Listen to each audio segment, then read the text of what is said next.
Hello and welcome. स्वागत है एक प्रयास के इस यूट्यूब चैनल पर। और जैसा कि पिछली क्लास को लेकर भी हमने बात की है, आज फिर से उसी सीरीज में दोबारा बात होगी। बैंक एग्जाम के प्रीवियस ईयर पेपर, और अभी अभी आरआरबी के बारे में आपको पता चल चुका होगा कि आरआरबी के नोटिफिकेशन आ गए हैं। बट ये तो नोटिफिकेशन से पहले मैं ये वीडियो डाल रहा हूँ, तो खैर इट्स ओके, ये अलग मुद्दा है। मुद्दा यह है कि जब आप एग्जाम की तैयारी करते हैं तो एग्जाम की तैयारी के लिए सबसे पहली चीज है कि क्या सब्जेक्ट में क्या क्या आता है, उसकी अंडरस्टैंडिंग। और उसकी अंडरस्टैंडिंग के लिए आप लेते हैं क्लास, यानी कि आप पढ़ाई करते हैं। लेकिन वो पढ़ाई तब तक फ्रूटफुल नहीं है कि वो आपके गोल को कंप्लीट ना करे। वो आपका गोल है कि आपको एक एग्जाम पास करना है, तो उस गोल को फुलफिल करने के लिए उस एग्जाम की समझ भी बनानी पड़ेगी कि हमने जो पढ़ा है वो हमारी नॉलेज एग्जाम में कैसे यूजफुल होने वाली है, हम कैसे उसको यूटिलाइज करेंगे।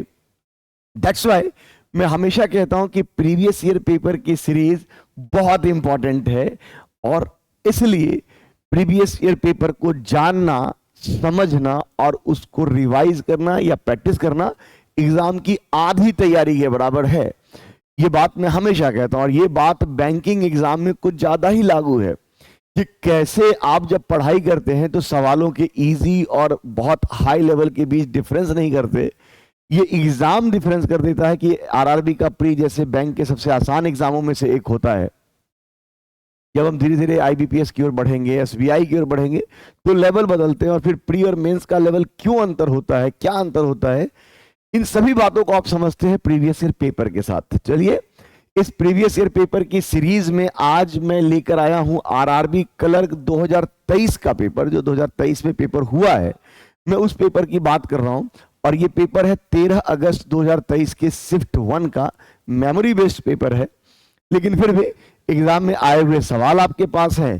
तो आज फिर से हम सीरीज देखेंगे। क्योंकि ये वीडियो रिकॉर्डेड है, तो मैं चाहूंगा कि आप फिर से इन वीडियो को देखें ही नहीं, केवल इसके साथ प्रैक्टिस करें। यानी कि पॉज करिए वीडियो, जब आपके पास सवाल हो तो वीडियो को पॉज करिए, सवाल बनाइए, और जैसे ही वीडियो को फिर आगे बढ़ाएंगे आपका सवाल सॉल्यूशन मिलाइए। सही है तो वेल एंड गुड, नहीं है तो देखिए कि क्या गलतियां हैं। और ये सीरीज जारी रहेगी, और ऐसे करते हुए आप बहुत सारे पेपर प्रैक्टिस में भी कर पाएंगे और एग्जाम को समझ भी पाएंगे। तो चलिए, ज्यादा बात नहीं करते हुए हम शुरुआत करते हैं। तो आरआरबी पीओ क्लर्क का पेपर, और ये प्रीलिम्स का एग्जाम था जो 13 अगस्त 2023 को शिफ्ट 1 में हुआ था। ठीक है, चलिए। तो आपके पास ये पहला सवाल है, आप यहां वीडियो को पॉज कर सकते हैं। ठीक है, सिटिंग अरेंजमेंट का सवाल है, और इसके बेस पर 5 सवाल थे। तो इसके बेस के वो 5 सवाल ये हैं, आप इसको भी सॉल्व कर सकते हैं, और फिर आपको मैं इसका सॉल्यूशन बताऊंगा। तो चलिए, इसको सॉल्व करिए। आपको 1 मिनट का मैं टाइम दे रहा हूं, बाकी आप वीडियो लंबा पॉज कर सकते हैं।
चलिए देखते हैं।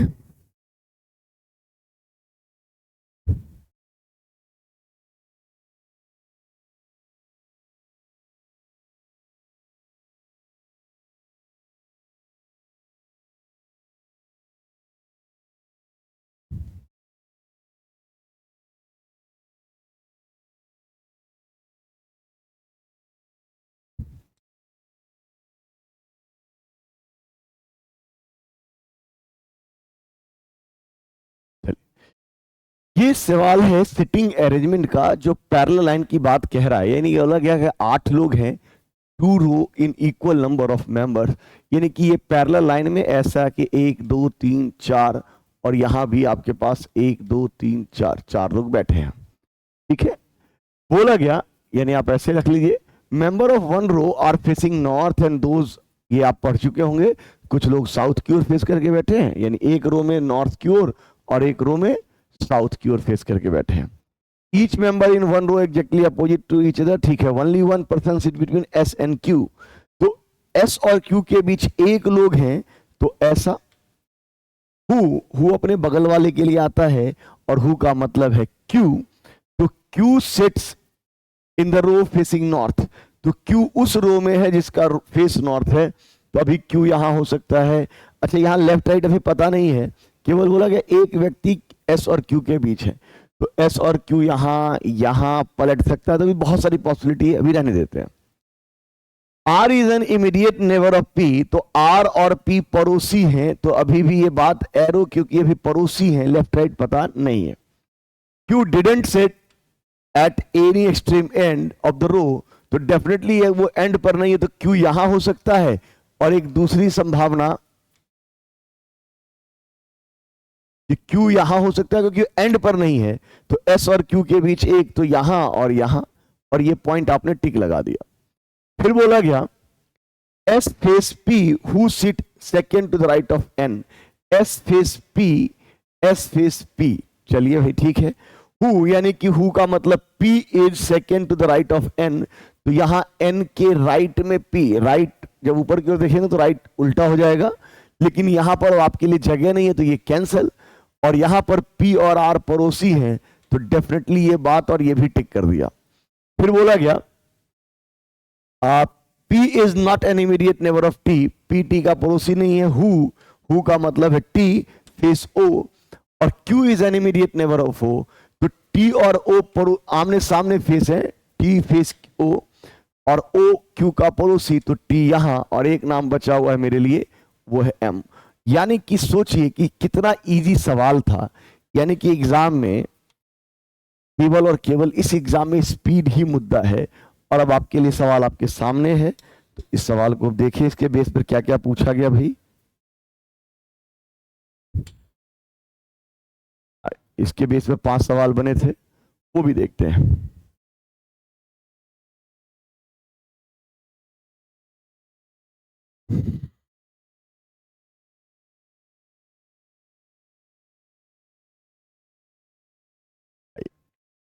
ये आपके 5 सवाल हैं इसके बेस पर।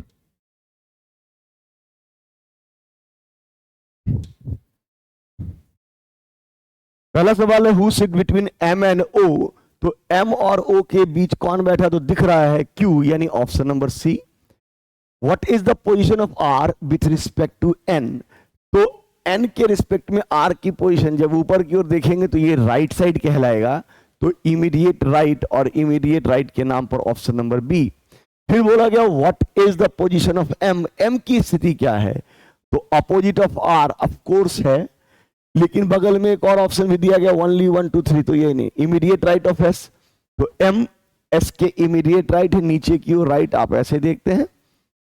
तो जैसे 2 दिखा, तो अब 2 पर तो ऑप्शन लगा नहीं सकते, तो तीसरा भी पढ़ते हैं, और ऐसे तीसरा ना भी पढ़े, यहां पर लिखा ओनली 1 2 एंड 3, ये होना चाहिए A B C are true, यानी option number D is the right answer. फिर बोलेगा if R is interchange to position O, अगर आर ओ से पोजीशन बदल लेता है, यानी यहां आर आ जाता है, what is the position of S with respect to R, तो आर के रिस्पेक्ट में एस की पोजीशन, आर के रिस्पेक्ट में एस की पोजीशन लेफ्ट, लेकिन बीच में 2 है, तो 3 place to the left. Who sit extreme in the row, पहला ऑप्शन है एस और टी, तो यही एस और टी दिख रहा है।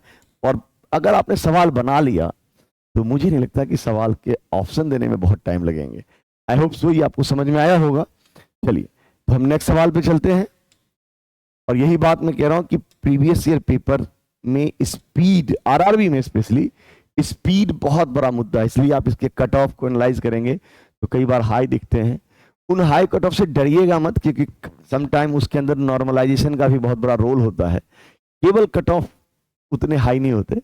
नॉर्मलाइजेशन के कारण किसी सेट में मार्क्स बढ़ जाते हैं, किसी में घट जाते हैं, तो वो बढ़े हुए मार्क्स भी कट ऑफ को तय करते हैं। चलिए, इस टाइप के 5 सवाल आरआरबी के पेटेंट सवाल हैं और बहुत इजी इजी सवाल हैं, तो जल्दी से बनाइए, खुद से पॉज करिए और बनाइए, फिर बात करते हैं।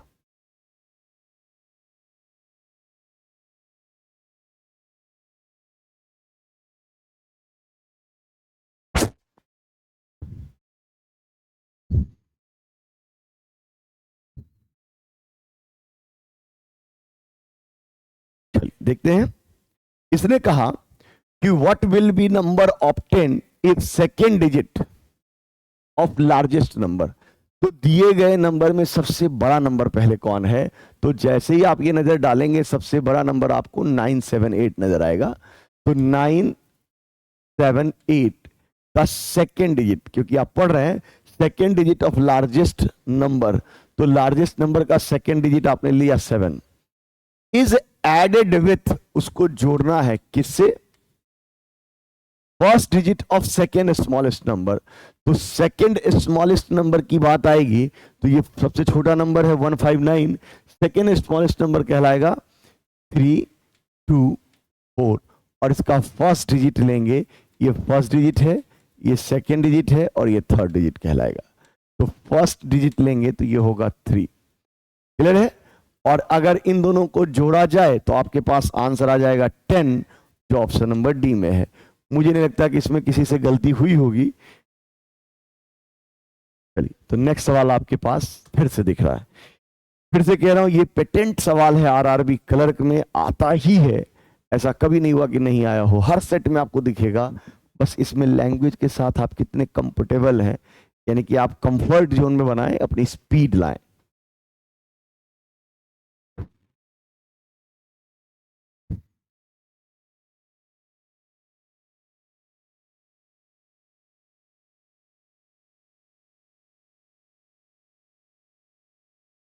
आई होप सो डन है। 1 मिनट देता हूं, चलिए।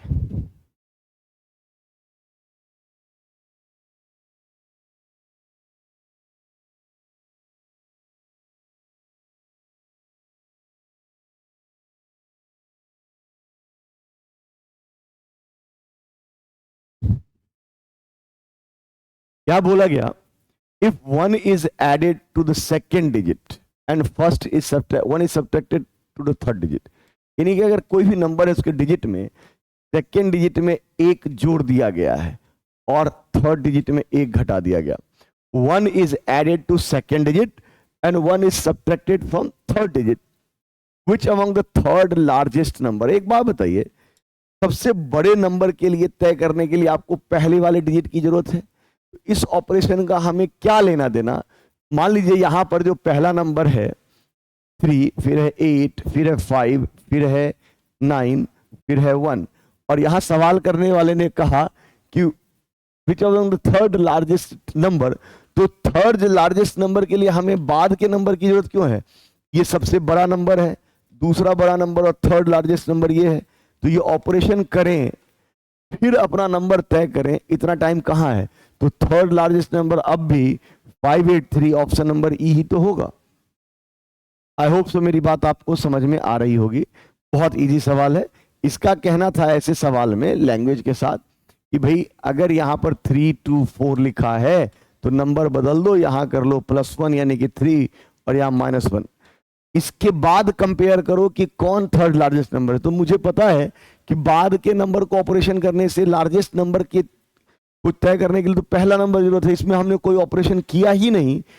तो मेरे लिए थर्ड लार्जेस्ट नंबर में तो अभी भी ये पहला, दूसरा और तीसरा, तो 583। क्लियर है? चलिए नेक्स्ट सवाल में चले।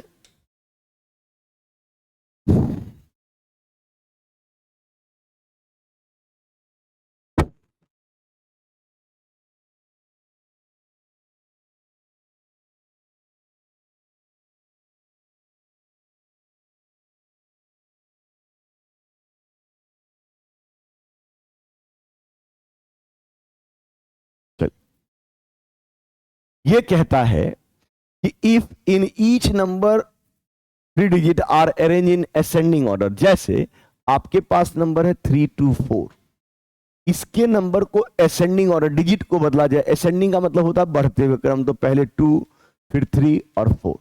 यहां का नंबर है 825। अगर मैं इसको चेंज करता तो 258, असेंडिंग ऑर्डर यही होता। अगर मैं यहां पर बात करता तो 583, तो ये नंबर बढ़ेंगे तो 3, 5 और 8, 9, 7 और 8, तो ये होता तो 7, 8 और 9, और यहाँ 159, ये ऑलरेडी 159। अगर बोला गया हर एक डिजिट को असेंडिंग ऑर्डर में बदला जाए, बढ़ते हुए क्रम में कर दिया जाए, बढ़ते हुए क्रम में कर दिया, तो विच of the following is second largest number, तो सबसे सेकेंड लार्जेस्ट नंबर कौन होगा? तो ये आपका सबसे पहला नंबर होगा, जो सबसे बड़ा नंबर होगा। सेकेंड लार्जेस्ट नंबर क्या होगा? 358, और ये बना है आपके पास 583 से, तो सेकेंड लार्जेस्ट नंबर यही होगा, ऑप्शन नंबर डी। चलिए नेक्स्ट सवाल आपके पास, कीप प्रैक्टिसिंग। चलिए नेक्स्ट सवाल है, बनाइए।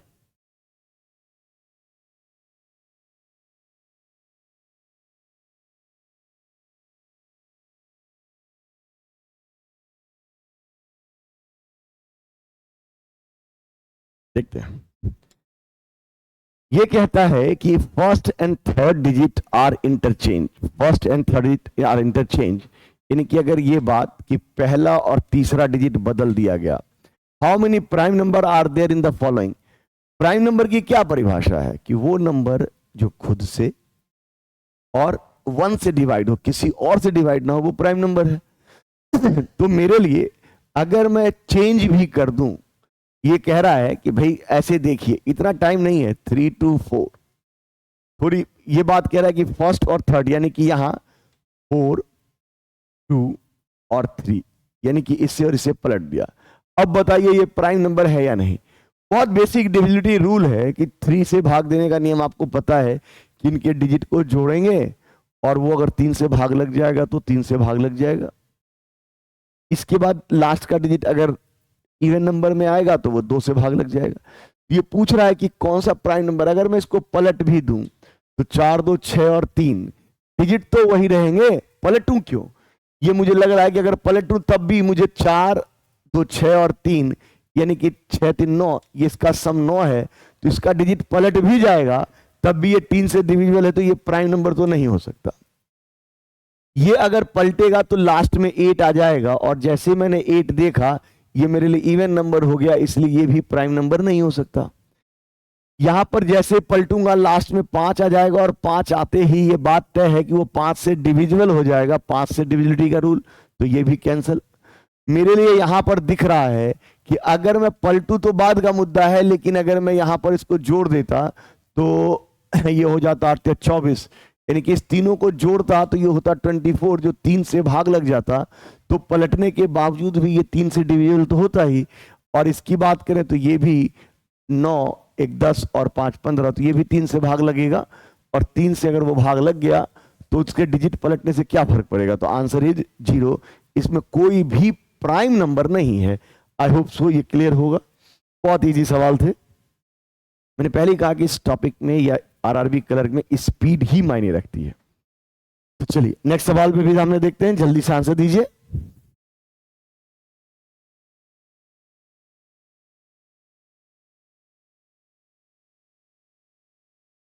देखते हैं।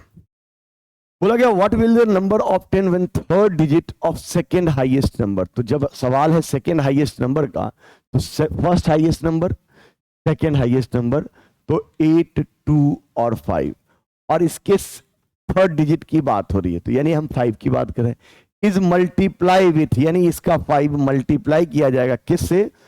Second digit of smallest number. तो स्मॉलेस्ट नंबर है 159, और 159 का सेकेंड डिजिट है 5, और इसको अगर मल्टीप्लाई करें तो आंसर हो जाएगा 25, ऑप्शन नंबर डी। तो बहुत सिंपल सवाल है। चलिए नेक्स्ट सवाल है ब्लड रिलेशन का, जल्दी से बना डालिए।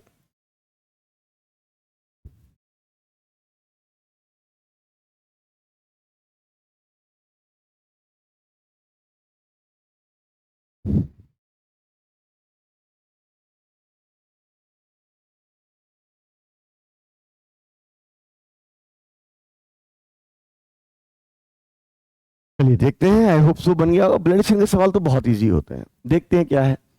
अर्पित इज फादर ऑफ विनीत, एक जानकारी है। अर्पित इज फादर ऑफ विनीत, ठीक है। हु इज, तो हु का मतलब हमेशा अपने बगल वाले के बारे में बात करनी है। तो Vineet is brother in law of Arman, तो ये बात ब्रदर इन लॉ, तो ये पुरुष है, तो Vineet is brother in law of Arman. अब ब्रदर इन लॉ के में ऐसा क्यों लिखा, यहां क्यों नहीं जोड़ा? वजह है, ब्रदर इन लॉ की परिभाषा यह है कि एक रिश्ता और बीच में एक स्माइल, ऐसा भी, यानी कि ब्रदर इन लॉ पति का भाई भी हो सकता है, वाइफ की का भाई भी हो सकता है। तो भी कौन किसका भाई ये नहीं पता, तो ये बात है कि ब्रदर इन लॉ है, लिख लिया अलग से। कीर्ति सिस्टर ऑफ विनीत, तो कीर्ति सिस्टर ऑफ विनीत। महिमा, महिमा एंड विनीत आर मैरिड, ठीक है भाई। अच्छा एक लाइन छूट गई है, Rita is mother in law of महिमा, एक लाइन यहां से भी लिखना पड़ेगा कि Rita is mother in law of महिमा, ठीक है। फिर बोला गया महिमा एंड विनीत आर मैरिड, और जैसे लिखा तो महिमा के ऊपर इसका हस्बैंड और उसकी मां हो जाएगी रीता, तभी तो Rita is mother in law of Vineet, और ये टिक लगाया। फिर बोला गया कीर्ति इज मैरिड, अब कीर्ति भी शादीशुदा है, तो कीर्ति शादीशुदा है, बात ठीक है। तो ऑब्वियस है कि विनीत के बराबर में अरमान को लाना है as a brother in law, तो विनीत की बहन और अरमान की इससे शादी करा दीजिए, तो अरमान इसका ब्रदर इन लॉ हो जाएगा। तो पूछा गया है how is Arman related to Kirti, सबसे लास्ट में यही तय हुआ कि सर अरमान उसका हस्बैंड है, answer is option number D. चल नेक्स्ट सवाल फिर से पजल, और पजल मैं हमेशा कहता हूं कि बैंक एग्जाम की जान है, और ये पजल है सर्टेन नंबर ऑफ पीपल वाले सवाल, बहुत अच्छे सवाल होते हैं। तो फिर से मैं वीडियो पॉज करिए और बनाइए, और साथ साथ इसके बेस पर ये 3 सवाल ही थे, यानी कि सवाल बहुत टफ नहीं होगा, बहुत इजी वाले सवाल होंगे, ऑब्वियस है क्योंकि 3 सवाल दिए गए हैं। तो आप एक बार ये सवाल बनाइए, फिर इसके बेस पर ये 3 सवाल बनाइए, ठीक है। मैं आपको 1 मिनट का टाइम दे रहा हूं, आप वीडियो पॉज कर सकते हैं।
देखते हैं।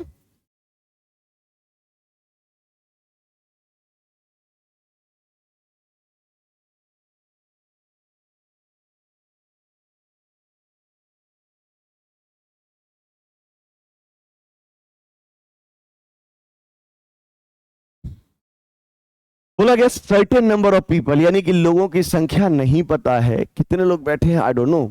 तो certain number of people are sitting in a row facing north, north की ओर फेस करके बैठे हैं।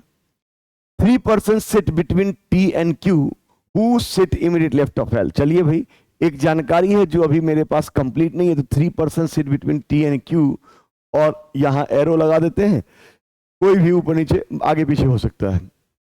लेकिन ये बात कही गई हु, यानी Q is immediate left of L, तो एल के इमीडिएट लेफ्ट में क्यू है। तो इतनी जानकारियों से भी टेबल कंसिस्ट बनेगा नहीं, इसलिए छोड़ते हैं।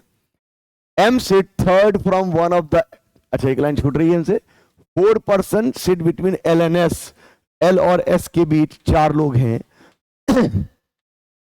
फिर से एरो कि कोई भी लेफ्ट राइट हो सकता है। M sit third from one of the end, और ये अगर सिटिंग अरेंजमेंट में आ जाए कोई एंड है तो उससे आप शुरुआत कर सकते हैं। तो M sit third from one of the end, तो मैं इससे ही शुरुआत कर लेता हूं, इसको साइड कर लेते हैं। तो एम किसी एंड से थर्ड नंबर पर है, तो या तो ऐसा होगा या 1 2 3 ये ऐसा होगा। भाई एंड तो किधर से भी हो सकता है, लेफ्ट से भी हो सकता है, राइट से भी हो सकता है। देखते हैं 3% बिटवीन एम और पी, तो ऑब्वियस है कि पी उधर नहीं हो सकता, तो 1 2 3 और 3% बिटवीन एम एंड पी, तो 1 2 3 और 3% बिटवीन एम एंड पी। चलिए भाई, N neither sit to the right of O, 3% sit between M and P. यहां एक बात है कि O sit 6 place away from P, O 6 place away, 6 स्थान दूर है, यानी बीच में कितने लोग होंगे, 5। तो अभी तो 5 होने के नाम पर 3 और 2 5, इधर भी हो सकता है इधर भी हो सकता है, लेकिन बोला गया बट नॉट एंड। तो अगर ओ पी से 6 स्थान दूर है, यानी बीच में 5, और वो यहां लगा देंगे तो ओ एंड पर हो जाएगा। तो यानी इधर लगाते हैं 1 2 3 4 5, और यहां ओ पी से 6 स्थान दूर है, और यहां भी 1 2 3 4 5, और यहां ओ। ठीक है, ओनली 1% यहां end. N neither sit to the right of O nor at any ends, N O के राइट में नहीं है, तो एन ओ के लेफ्ट में है। कितने लेफ्ट में नहीं पता, लेकिन एंड पर भी नहीं है, यानी ये तय है कि ये एंड पर नहीं है। एन के इधर कोई ना कोई बैठेगा जरूर, कितने लोग बैठेंगे नहीं पता, लेकिन एन एंड पे नहीं है, ये एन के बारे में बात हो रही। Only 1% sit between M and R, M और आर के बीच एक व्यक्ति है, तो वो आर इधर भी और इधर भी हो सकता है। लेकिन जैसे बोला गया हु हैज, यानी हु का मतलब आर के बारे में बात हो रही है, ओनली वन नेवर, तो तय है आर का केवल एक ही पड़ोसी है, तो वो किनारे पर ही बैठेगा। तो आर यहां, और एम और आर के बीच एक, और आर का केवल एक पड़ोसी है, तो वो किनारे पर। और मेरे पास 2 पॉसिबिलिटी चल रही है, T sit to the left of O, और टी ओ के लेफ्ट में है, बट नॉट इमीडिएट लेफ्ट, तुरंत बगल में नहीं है। भाई कुछ ना कुछ तो इसमें होना चाहिए, 1 लोग हो 2 लोग हो, लेकिन तुरंत लेफ्ट नहीं होना चाहिए। Not more than 2% sit to the left of T, T के लेफ्ट में 2 से ज्यादा लोग नहीं होंगे, यानी टी के लेफ्ट में 0 1 या 2 होंगे। 0 भी हो सकते हैं, 1 भी हो सकते हैं, 2 भी हो सकते हैं, 2 से ज्यादा नहीं होंगे। ठीक है, not more than 1% least between M and S, M और एस के बीच में 1 से ज्यादा नहीं। हु सिट, यानी S sit to the left of M, M के लेफ्ट में एस होना चाहिए, और एम और एस के बीच में मोर देन 1%, 1 से ज्यादा लोग नहीं होने चाहिए। Not more than 1% between M और एस, एम और एस के बीच में 1 से ज्यादा लोग नहीं होने चाहिए। तो एम और एस के बीच 1 से ज्यादा नहीं होने चाहिए, और एस लेफ्ट में, तो यहां तो यही ऑप्शन है। यहां एस यहां भी हो सकता है और यहां भी हो सकता है। देयर आर 2 पॉसिबिलिटी फिर से, कि एम और एस के बीच 1 से ज्यादा नहीं, तो 0 भी हो सकते हैं और 1 भी हो सकते हैं। रखते हैं इसको, T sit immediate right of N, और टी और एन में यहीं पर मामला था कि टी एन के एकदम इमीडिएट राइट में है। तो चलिए भाई, एंड पर वो बैठा ही नहीं, खत्म हो गई बात, टी इधर आ गया। T sit to the immediate right of N, गलत लिख दिया मैंने, sorry. T sit immediate right of N, T N के इमीडिएट राइट है, यानी यहां पर टी होगा लगातार में। ठीक है, चलिए इसको हटा लेते हैं। T sit immediate right of N, not more than 7% sit between O and S, O और एस के बीच 7 से ज्यादा लोग नहीं होने चाहिए। तो यहां तो एस लिखा भी है और ओ भी लिखा है, 1 2 3 4 5 6 7, और ये तो गलत हो गया। ओ और एस के बीच 7 से ज्यादा लोग नहीं होने चाहिए, तो 1 2 3 4 5 6 7, तो एस मजबूरन यहां देना पड़ेगा। हमने 2 पॉसिबिलिटी रखी हुई थी, ओ और एस के बीच 7 से ज्यादा नहीं, इससे आगे बढ़ाएंगे तो ज्यादा लोग हो जाएंगे। और फिर बोला गया O sit to the left of Q, O Q के लेफ्ट में, अब कितने लेफ्ट में नहीं मालूम। सवाल की सारी बातें, जितनी भी लैंग्वेज में दी गई बातें हैं, उसको हमने एक डायग्राम दे दिया है, मतलब अब आपको केवल उसको एडजस्ट करना है। ये कैंसिल हो चुका है, इसमें आए तो पूरी बातें एस और एल के बीच यहां फिक्स संख्या दी गई है 4, तो और वो भी इधर 1 2 3 4 जगह नहीं है, तो 1 2 3 4 के साथ यहां एल 2 2 4, ठीक है। एल के जस्ट बगल में क्यू, डन। क्यू के लेफ्ट में ओ आ चुका है, ओ के लेफ्ट में एन और टी। अब ओ के कितने लेफ्ट में एन और टी, ठीक है भाई, एन और टी होंगे, लेकिन यह भी बात है कि टी के बाद, अच्छा एन एंड पर नहीं है, यह भी बात, एन अंतिम में नहीं है और टी के बगल यानी एन अगल बगलती में नहीं है यहां पर। अच्छा क्यू और टी के बीच यहां भी पहले फिक्स है, इसको ले लेते हैं पहले। क्यू और टी के बीच 3, तो 1 2 और 3 के बाद ये टी, चलिए ये भी ठीक, यानी ये भी डन। अब इसके बाद अगर बात करें तो मेरे पास यहां तय हो गया कि क्यू के लेफ्ट में ओ, क्यू के लेफ्ट में ओ के लेफ्ट में टी और एन, टी फिक्स हो चुका है, गिनती यहां तक फिक्स है क्योंकि यहां पर संख्या चाहिए थी, संख्या हो गई। टी के जस्ट बगल में एन, और एन एंड पे नहीं होना चाहिए, तो एक कुर्सी तो लगेगी ही लगेगी। एक शर्त और थी कि टी के लेफ्ट में या तो कोई ना हो, या एक व्यक्ति हो, या 2 व्यक्ति हो। तो 2 व्यक्ति तो हो गए एन, और उसके बगल में एक व्यक्ति हो चुका है, यानी हम सारी जानकारियां फुलफिल कर चुके हैं, यानी आपके पास डायग्राम अब फाइनली बन चुका है। अब इसके बेस पर जो 3 सवाल थे उसको देख डालते हैं। क्या सवाल था भाई?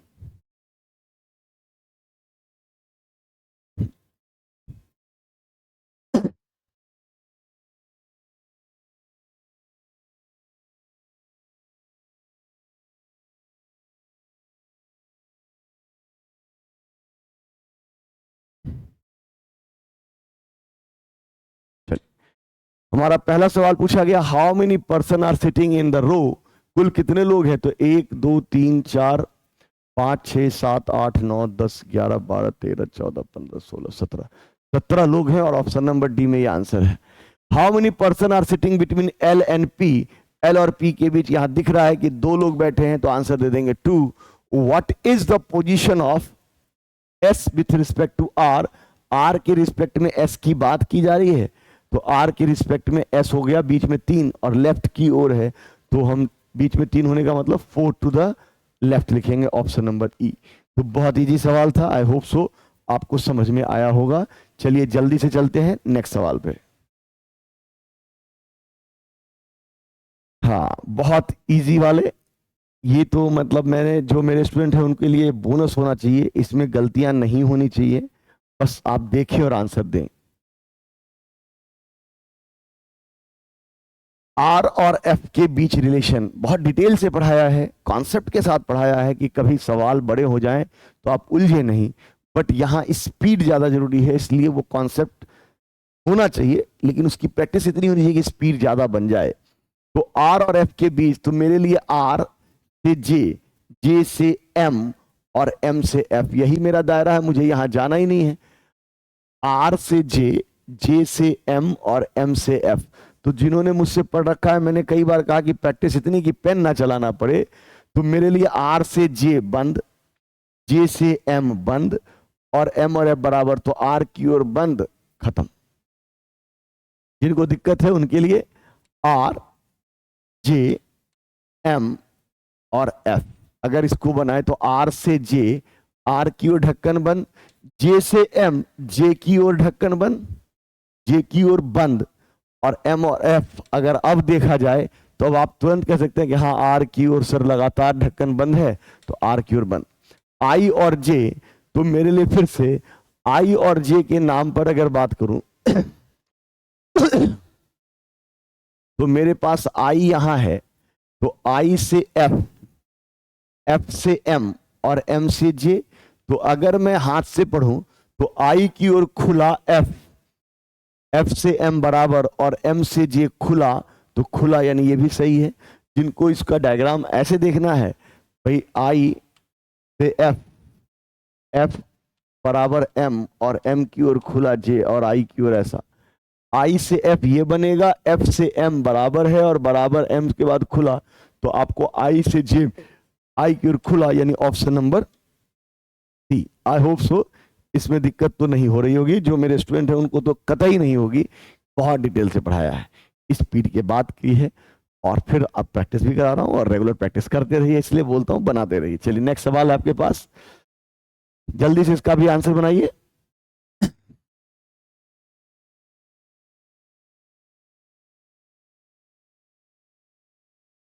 मेरे लिए क्यू और पी की कहानी चल रही है, तो क्यू यहां है और पी यहां है, इस दोनों के बीच कॉमन टर्म के नाम पर क्या चल रहा है, क्यू पी।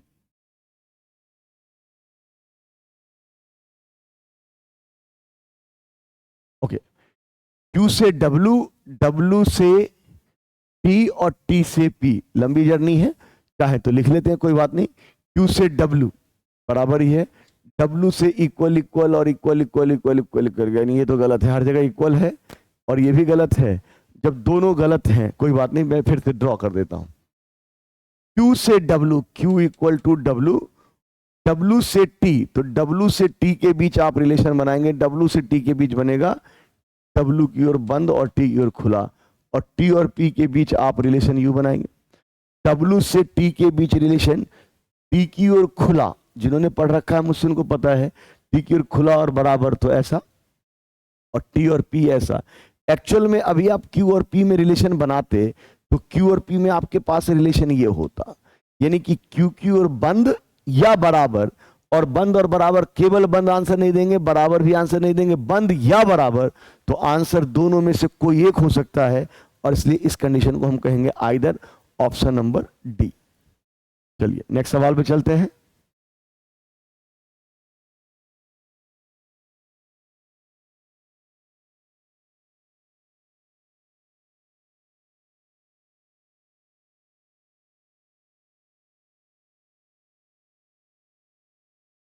देखते हैं, W और N, तो मेरे लिए W यहां है और N यहां है, इस दोनों में कॉमन टर्म है Z, तो खुला खुला Z, और Z से खुला खुला, और N, W की ओर खुला, पहला तो सही है। N और L, N और L, तो N के बगल में यहां इक्वल नहीं है, यहां इक्वल ले लिया गया, तो तुरंत काटिए, टाइम नहीं है इतना, और मैं फिर से कह रहा हूं, कॉन्सेप्ट अलग है, उसको स्पीड में लाना होगा, हर बार एक एक सवाल कैसे बनाइए नहीं, एन और एल के बीच ये क्लियर रहना चाहिए आपके पास बनाते वक्त, हर बार ये सवाल नहीं, वो क्लियरिटी कॉन्सेप्ट के समय आराम से सीखा है, बट स्पीड की बात की, यहां एन और सी के बीच इक्वल नहीं है, तो यहां इक्वल ले नहीं सकते, यानी ओनली वन इज राइट, और ओनली वन इज राइट, और ऑप्शन नंबर ई। आप देखना चाहें, चलिए कोई बात नहीं, इसको बना लेंगे ऐसे ही, ठीक है, आसान वाला था। नेक्स्ट सवाल,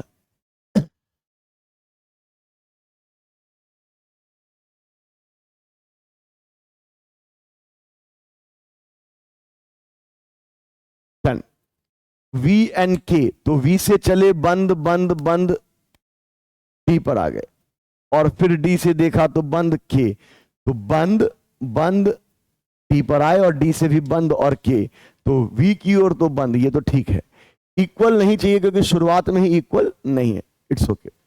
एफ और एस की बात करें, एफ और एस, तो मुझे एफ से एस पर जाने के लिए खुला खुला डी, खुला खुला डी, और डी की ओर से चलेंगे एस की ओर तो बंद, और ढक्कन पलट जाएंगे। जिनको देखना है एफ डी और एस, एफ और एस के बीच डी ही तो कॉमन टर्म है, एफ और एस के बीच डी तो कॉमन टर्म है, तो एफ से अगर मैं डी तक गया तो एफ की ओर खुला, और डी से एस की ओर गया तो डी की ओर बंद, डी से एस की ओर, डी की ओर बंद, और इक्वल, और ढक्कन पलट गए, और ढक्कन पलट गए तो रिलेशन नहीं बनेंगे, इसलिए ओनली वन इज ट्रू। चलिए नेक्स्ट सवाल है, सिंपल कंपैरिजन वाला सवाल है, जल्दी से बना डालिए, 1 मिनट का टाइम दे रहा हूं, और 19 से 23 यानी कि 5 सवाल हैं, तो इसके बेस पर ये 5 सवाल हैं, इसके बेस पर 3 सवाल ये भी है, आप पॉज करके आंसर बना सकते हैं, फिर अपने आंसर को मिलाइएगा।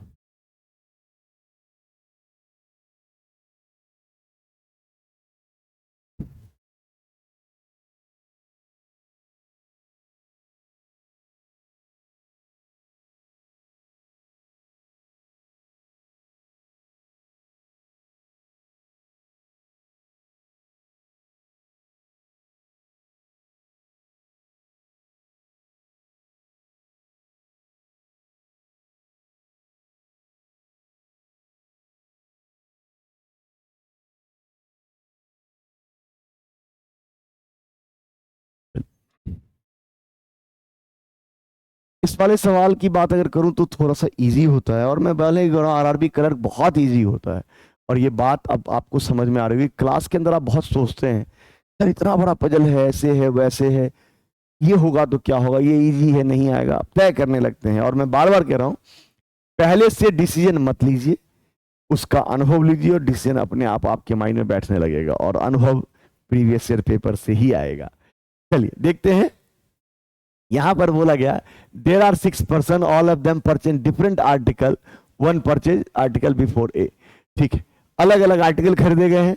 यहां बोला गया only 1 person purchase article before A. तो भाई 6 लोगों का एक क्रम बताना है, और कंपैरिजन जहां भी होगा मैंने कहा कि जो ज्यादा उसको ऊपर लिखते हैं। तो only 1 person before article a से केवल पहले एक ही आदमी है, तो ऊपर एक जगह बना दी। E purchase before B and D, तो ई के बारे में बोला गया कि वो बी और डी से पहले है। कौन बी और डी में है ये नहीं मालूम, बट नॉट बिफोर ए, यानी ए से पहले नहीं, यानी उससे ऊपर ए होगा। चलिए भाई, only 1 person purchase article after D, D के बाद केवल एक ही व्यक्ति है, ये जगह तय करता है। Only decide the position. F purchase article in the last, और एफ सबसे लास्ट में है। डन। और जैसे ये बात लिखी, दिख रहा है कि डी का नाम आपने ऑलरेडी टेबल में लिख दिया, तो ई को अपने नीचे बी का ख्याल रखना और अपने ऊपर ए का ख्याल रखना है। तो ई ए से ऊपर जा नहीं सकता, और बी को नीचे रखना ही पड़ेगा। तो ई अपने नीचे बी का ख्याल रखते हुए एक ही पॉसिबिलिटी में है, और एक नाम बचा है सी। और ये तो लाइन आप पढ़ते हुए ही बना गए। बोला गया who in the following first purchase of the article, article first purchase करने वाला कौन है, सी। फिर बोला गया which of the following statement is correct, 2 person brought the article between A and D, A और डी के बीच 2 लोग आए हैं, बी और, ठीक है, ये D is the third position to the purchase of article. No, ये रॉन्ग है, that means option number A is the right answer. खत्म, क्लियर है। आइए इसके बेस पर और सवाल थे, उसको भी देख लेते हैं।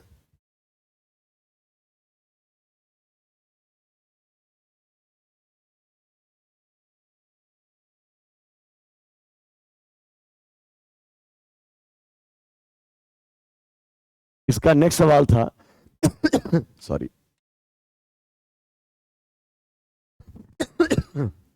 Number of person purchase the article between C and B is same. C और बी के बीच की संख्या है 2, तो number of purchase person article between C and B is 2, as that between E and, तो ई और 2 गैप के बाद F, answer is option number E. Odd one out के बारे में बात हुई कि डी और ई, तो डी और ई के बीच का गैप आप देखें तो 1 है। एफ और बी का भी गैप 1 है। बी और ए के बीच भी 1 गैप है, जबकि बी और सी के बीच 2 का गैप है, यानी ये ऑप्शन नंबर डी। फिर बोला गया if each person is assign, हर एक व्यक्ति को असाइन किया गया है a number based on order in which they purchase and same an article starting with the number is 10 in conjugative order। अगर हर एक को एक नंबर दिया गया 10 से कंजुगेटिव ऑर्डर, 10, 11, 12 ऐसे कुछ नंबर दिया गया, तो बोला गया what number will assign person B, तो बी को कौन सा नंबर असाइन हो जाएगा, 12। तो बहुत इजी सवाल था। तो चलिए नेक्स्ट सवाल में चलते हैं।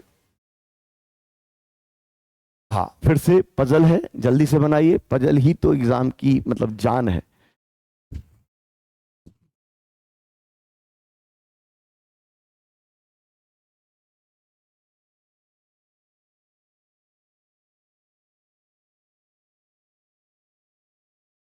ज्यादा लंबी वीडियो ना बने।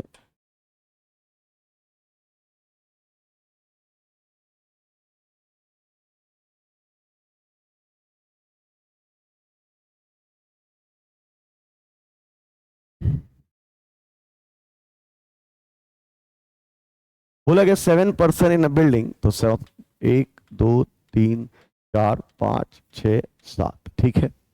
All of them not necessarily same order.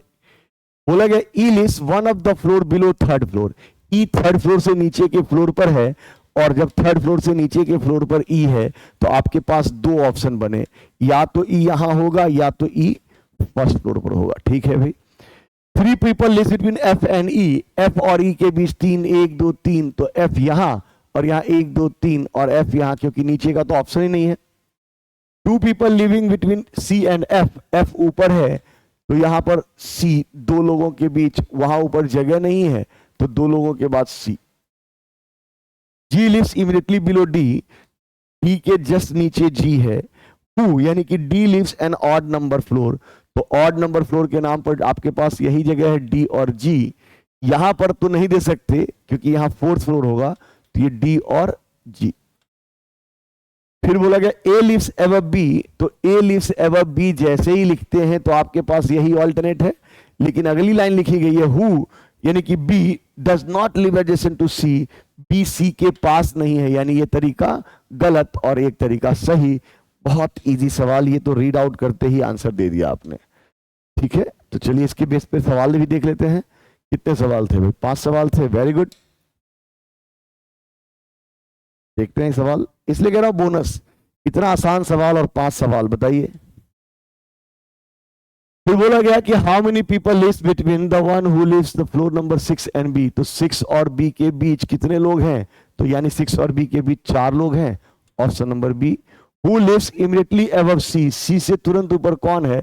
तो जवाब आएगा जी। ई के ऊपर how many people lives above E, E के ऊपर कितने लोग हैं? तो 7 फ्लोर है, 2 यही हो गए तो बचे 5। Answer which statement is true according to the final arrangement? D lives on the floor number 5, of course सही है। 1 people lives between D and C, एक लोग सही है। 5 people lives between A and B, A और B के बीच 5 लोग हैं, तीनों सही है और all are true। Who lives adjacent to D, D का adjacent F और G दोनों हैं और F और G दोनों के नाम पर आपके पास ऑप्शन नंबर D आ गया। बहुत इजी सवाल था। चलिए थोड़ा स्पीड बढ़ाते हैं, जल्दी जल्दी करते हैं। आई होप सो आपको बहुत इजी लग रहा होगा, बहुत सिंपल है। आप पॉज लेकर इसको प्रैक्टिस करिए, धीरे धीरे अपनी स्पीड बढ़ाइए और इन सब के पीडीएफ आपको अवेलेबल होंगे टेलीग्राम पर थ्रू आउट। पहले आप वीडियो से बनाइए और हर एक पीडीएफ, एक सप्ताह के बाद आपको सारे पीडीएफ टेलीग्राम पर अवेलेबल मिलेंगे। सारे पीडीएफ, मेरे जितने वीडियो सबके पीडीएफ अवेलेबल हैं, तो प्रैक्टिस करते रहिए। और एक बार अभी आपने वीडियो से सीखा और फिर जब आप एक सप्ताह बाद आपको पीडीएफ मिले, आप दोबारा पीडीएफ से बना डालिए, वहां अपनी स्पीड फिर से तय करिए। यहां ये सवाल है कि अगर मेरे पास 8 9 4 3 6 5 1 4 2 और 7, इनके अंकों के बीच कितने ऐसे जोड़े हैं? How many such pair of digit are there in the number, each of which as many digit between them as in number series। Number series का मतलब 1 2 3 4 जब लिखते हैं तो उनके बीच कितने ऐसे नंबर आएंगे इनके बीच, जिनके बीच उतने ही नंबर हैं जितने नंबर सीरीज में होते हैं। सुनने में सवाल पहले या टोटा लगे, लेकिन बहुत इजी सवाल है, कुछ नहीं करना होता, आप बस नंबर लीजिए। अगर आप 8 के बाद आप अपने नंबर सीरीज को पढ़ें, यानी कि आप पढ़ते थे 1 2 3 4 5 6 7 8 9, इतना ही पढ़ना है, तो 8 के बाद आप क्या पढ़ेंगे? 9। तो 8 के बाद जैसे ही 9 पढ़ेंगे तो यहां भी 8 और 9 के बीच 0, यहां भी 0, इसलिए 8 एंड 9 इज अ पेयर। ये तो पूछा गया how many such pair of digit, जिनके बीच उतने ही डिजिट हैं जितने नंबर सीरीज में, यहां भी 0 यहां भी 0। 9 के बाद नहीं पढ़ना है। 4 5 6, तो आप देखिए 4 और 6 के बीच भी 1, यहां भी 1, तो एक पेयर आया 4 6। 4 5 6 7 8 9 10 खत्म। यहां पर आए तो 3 4 5, तो 3 और 5 भी अपने आप में एक पेयर है, क्योंकि 3 और 5 के बीच 1, यहां भी 3 और 5 के बीच 1, तो 3 4 5 6 7 8 नहीं पड़ेगा आगे। 6 के बाद पढ़े तो 6 7 8 9 दिख नहीं रहा, 5 3 5 6 7 5 6 7 8 नहीं है, 1 2 3 नहीं है, आगे नहीं दिख रहा, तो 3 तो ये है। लेकिन इसने बोला है कि both forward and backward direction, तो पीछे से ही पढ़ी। तो मैं अगर पीछे से पढ़ना शुरू तो 7 8 9 खत्म, 2 3 4 5, तो मेरे लिए एक पेयर आएगा 2 और 5 भी, 2 3 4 5 6, 2 और 6 भी, 7 8 9, 2 और 9 भी, और जैसे यहां तक आगे 3 3 6 6 तो हो गए, जैसे ही आपने कहा कि 2 और 5, 2 और 6, 2 और 9, तो ऑब्वियस है कि 5 और 6, 5 और 9 और 6 और 9 अपने आप हो जाएंगे, क्योंकि 2 3 4 5, 5 है तो 5 के बाद भी तो आप पढ़ रहे हैं 5 और 6, तो 5 और 6 भी होगा। 7 8 9, 5 और 9 भी होंगे, तो मेरे पास यही दिख रहा 3 3 6 3 9 हो गए। मुझे आगे गिनना ही नहीं है, मोर देन 7 आंसर लगा देना है। चलिए नेक्स्ट सवाल पे चले। अल्फा नंबर सिंबल सीरीज बहुत इजी होते हैं, 5 सवाल ये भी आते हैं, बहुत सिंपल। बोला गया in the above arrangement which of the following is 17th element to the right of, right में जाना है 17th, कितने उस सिंबल के, ऑफ अ सिंबल, एक सिंबल होगा which is immediately followed by a digit, जो डिजिट के फॉलो करता हो, और इमीडिएटली प्रिसीडेड बाय अल्फाबेट। यानी कि आपको एक ऐसा सिंबल ढूंढना है जो अल्फाबेट, सिंबल और डिजिट की तरह हो, यानी कि बीच में सिंबल हो, इधर डिजिट और इधर अल्फाबेट हो, उसके राइट में 17 जाना है। तो मुझे ये बात शुरुआत में ही दिख रही है, अल्फाबेट, डिजिट और सिंबल ये है, और इसके राइट में 17 गिनना है, तो ये तो गिनना पड़ेगा। यानी कि आप 4 4 का सेट ले लीजिए, 4 4 8, 4 12, 4 16 और 1 17। Answer is Z. बहुत सिंपल आंसर है। चलिए नेक्स्ट सवाल पे चले।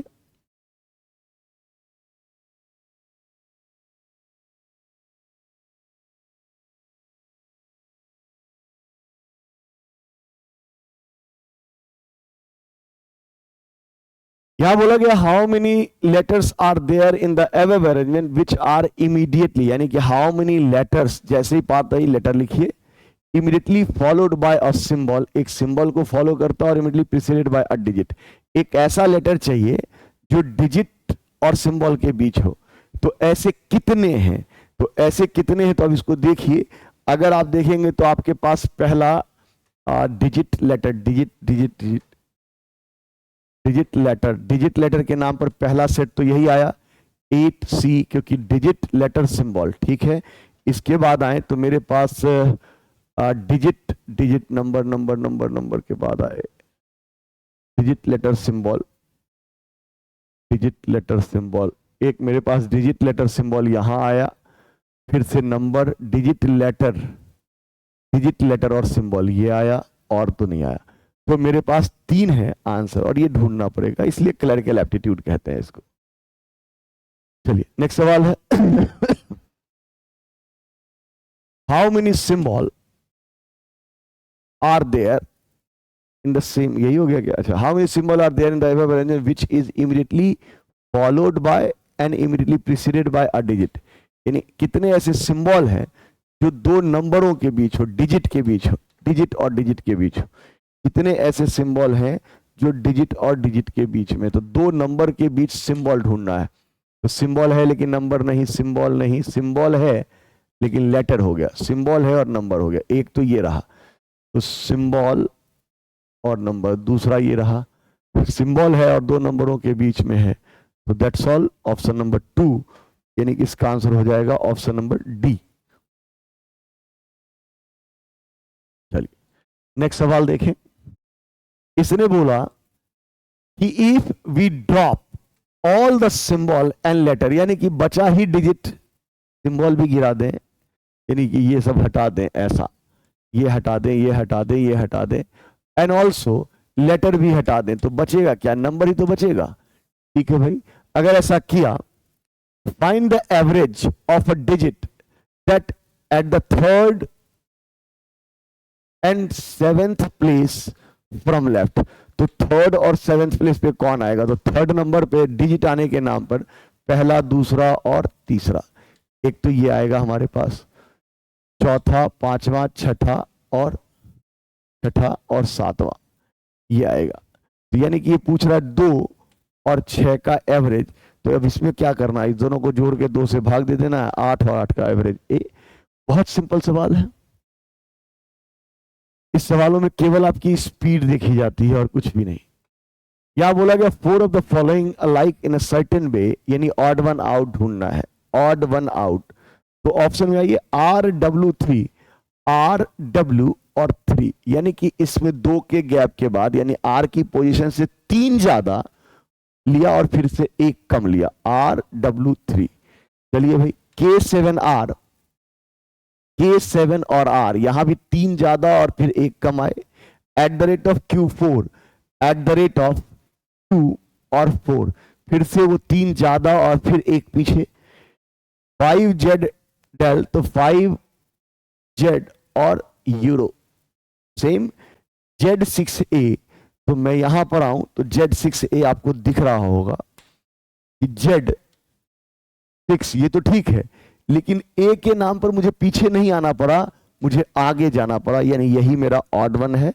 और ये बस क्लरिकल एप्टीट्यूड है कि कितनी जल्दी आप बनाते हैं, कितनी जल्दी नजर जाती है, कितनी जल्दी आप पढ़ते हैं, इसलिए क्लरिकल एप्टीट्यूड में स्पीड ज्यादा बड़ा इशू रहता है। चलिए, सेलुलिज्म है, और मुझे नहीं लगता कि सेलुलिज्म में मेरे स्टूडेंट को टाइम लगना चाहिए। जो लोग मुझसे पढ़ चुके हैं उनको ये विदाउट पेन और पेपर आता होगा। पेंसिल बॉल, पेंसिल और बॉल, ये नेगेटिव है तो ये काट देंगे, क्योंकि नेगेटिव का कंक्लूजन पॉजिटिव नहीं हो सकता। पेंसिल बॉल, तो ये तो कट गया ऐसे ही, ये तो बहुत इजी है, तो नाइदर कंक्लूजन। डायग्राम बनाना चाहें तो ये तो ऐसा है, pen,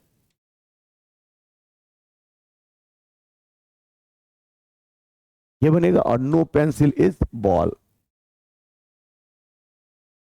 some pencil are ball, तो पेंसिल और बॉल जुड़ ही नहीं सकते, तो cancel. Some pencil are not ball, some pencil are not ball,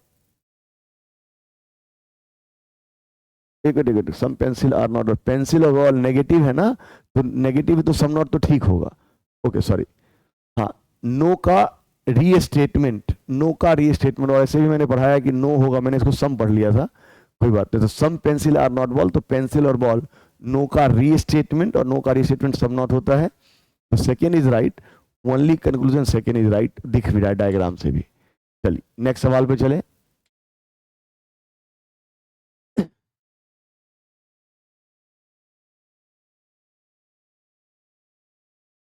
यहां बोला गया एक मिनट, सॉरी,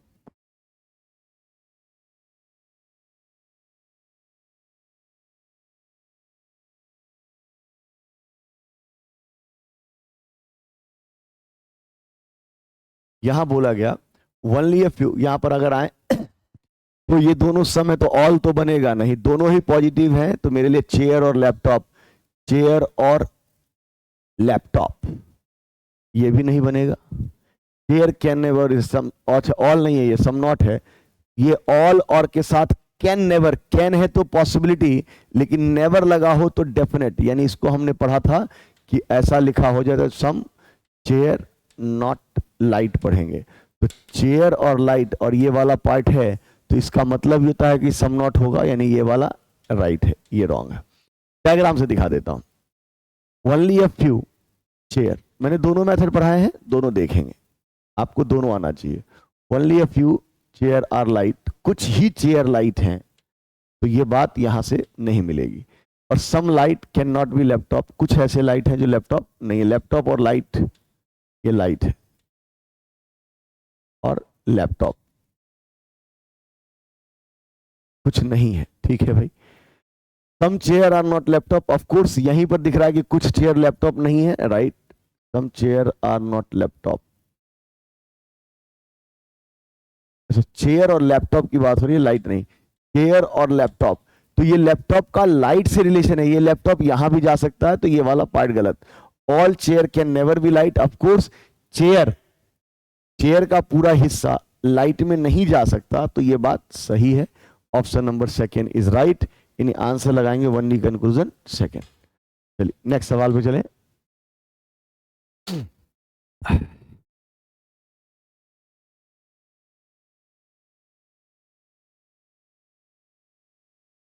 यहां बोला गया ड्रॉप विंटर, ड्रॉप है यहां और मेरे लिए विंटर है, ड्रॉप के बाद विंटर यहां है, और विंटर है सम नॉट के साथ, और सम नॉट के साथ कोई रिलेशन नहीं बनता, तो ड्रॉप और विंटर रिलेशन नहीं बनता, क्योंकि सम नॉट वाला स्टेटमेंट किसी के साथ रिलेशन नहीं बनाएगा।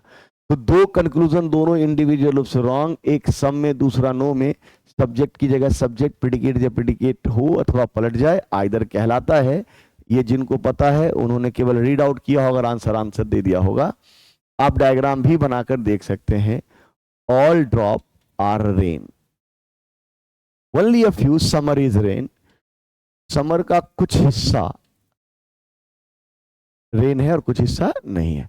सम विंटर आर नॉट समर, तो विंटर का कुछ हिस्सा, विंटर जो है वो समर के साथ नहीं जुड़ा है। Some winter are not summer, winter का कुछ हिस्सा समर के साथ नहीं जुड़ा है, खत्म बात। तो सम ड्रॉप आर विंटर, ड्रॉप और विंटर हो भी सकता और नहीं, क्योंकि ये तो इसके साथ रिलेशन है, ये तो फ्री है जुड़ने के लिए, हो भी सकता है और नहीं भी। और नो ड्रॉप इज विंटर, तो ड्रॉप और विंटर जुड़ भी सकते हैं और नहीं भी जुड़ सकते हैं, कोई एक ही बात होगी, इसलिए आंसर आइदर होगा। चलिए लास्ट क्वेश्चन पे चल रहे हैं हम लोग, और डायरेक्शन का सवाल है, 2 मिनट टाइम देता हूं।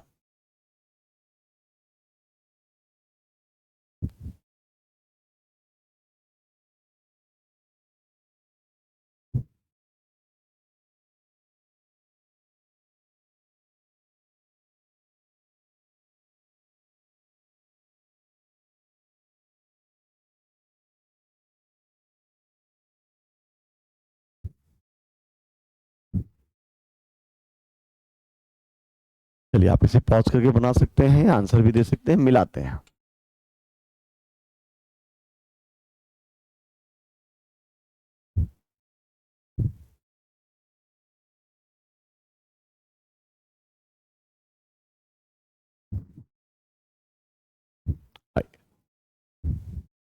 बोला गया point A is 6 metre to the west of B. तो ये बात आई कि ए बी के, अभी पहले ड्रॉ करते हैं फिर इसको मिला लेंगे। Point A is 6 metre west of B while B is 4 metre north of C, ठीक है। D is 7 metre to the west of H, H के वेस्ट में जी 7 मीटर है, and 9 metre to the north of F, G is 9 metre north of F. I hope so यहां clear होगा ये। फिर बोला गया E is 8 metre south of D, E is 8 metre south of D, E is 8 metre south of D. H is 2 metre north of I, H is 2 metre, ये 2 metre ही है north of I. F is 16 metre to the east of E, E के east में 16 metre F है, east में, ठीक है। D is 6 metre west of C, D is 6 metre west of C, sorry D is 6 metre west of C, D C के waste में। Reference important है, और जैसे ही आपने इसको लगाया, जब भी हम डायरेक्शन को ड्रॉ करते हैं तो मैंने कई बार कहा कि इंपॉर्टेंट है आपको रेफरेंस, उसके अलावा जो अप्रोक्सीमेशन, जो दूरी तय कर रखा है हमने। जैसे अगर मैं अभी जोड़ना शुरू करूं इसे, तो हमारे लिए पहली लाइन ये है, या बड़े नंबर को लेते, 16 नंबर में यहां से ले देता हूं, चलिए। एफ बड़ी सी दूरी है ई की, और यहां पर है 16, इसके ऊपर 8 के साथ आया डी। आई होप सो ये डन। डी जैसी लिया तो इसके साथ यहां पर आया 6, और नीचे 16 और ये 6 है, इसके ऊपर लेंगे ये 4 और लिखा बी, बी के बाद यहां भी 6 के साथ ए, ये दूरी 6 भी और ये 6 बराबर, तो ये एकदम आमने सामने, ये भी डन। अब मैं अगर जोड़ूं तो एफ और एफ के 9, यहां 8 ही है, जबकि यहां कह रहा है 9, तो यानी कि मेरे लिए ये होगा 8 और ये दूरी होगी 1, और ये होगा जी, जी के बाद 7 एच, और एच के बाद 2, तो ये 1, और यहां पर आई, और ये 1, तभी मिलकर होंगे 2। तो इन सबको कंबाइन कर लें तो हमारे पास डायग्राम ऐसा बन जाएगा। आई होप सो इस डायग्राम में कोई समस्या नहीं है। तो सवाल देखते हैं।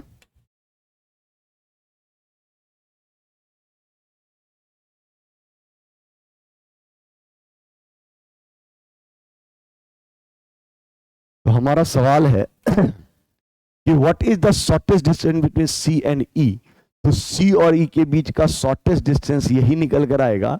तो जैसे ही हम बात करेंगे शॉर्टेस्ट डिस्टेंस के लिए तो पाइथागोरस लगाएंगे, 8 6, तो ये दूरी निकल कर आएगी मेरे पास, ये 3 का 2 गुना, 4 का 2 गुना, तो 5 का 2 गुना 10, पाइथागोरस लग जाएगा और 10 मीटर। What is the shortest distance I and D, I और डी के बीच, तो आई और D, what is the shortest distance, what is the direction of I with respect to D, तो डी के रिस्पेक्ट में अगर मैं चलूं, पहले का आंसर डी है, डी के रिस्पेक्ट टू डी के सामने दूरी मैटर करती है। यहां पर पूरा 4 था, ये एक और एक नीचे है, तो डी से आई की दूरी थोड़ी तिरछी होगी और इसलिए आंसर देंगे साउथ ईस्ट। फिर बोला गया इफ, यानी एक नया सवाल आया कि अगर ऐसा हो कि एक पॉइंट एक्स हो, if a point X is lying south of H, X H के साउथ में है, then an east of C, H के साउथ में और ई के ईस्ट में हो, एक्स के बारे में एच के साउथ और ई के ईस्ट, देन बोला गया what is the shortest distance D and x, तो डी और एक्स के बीच की सबसे शॉर्टेस्ट दूरी क्या होगी, तो डी और एच के बीच की शॉर्टेस्ट दूरी के नाम पर ये दूरी आप यहां पर कंसिडर करिए 16 और यहां पर ये 7 और जोड़ देंगे, तो 16 + 7 और answer is 4 30 23, option number B. तो क्लियर है, हमने 40 सवाल देख लिए। आई होप सो कि आपको समझ में आया होगा। ये सीरीज यूं ही जारी रहेगी। कमेंट बॉक्स में आप अपने सॉल्यूशन, मतलब सजेशंस और फीडबैक जो भी आपको अच्छा लगा, आप और कौन सा पेपर चाहते हैं वो लिख सकते हैं। मैं आपके कमेंट बॉक्स को पढ़ूंगा और हम इंतजार करेंगे। अगले सेशन में फिर मिलते हैं। आज के इतना ही, बाय बाय।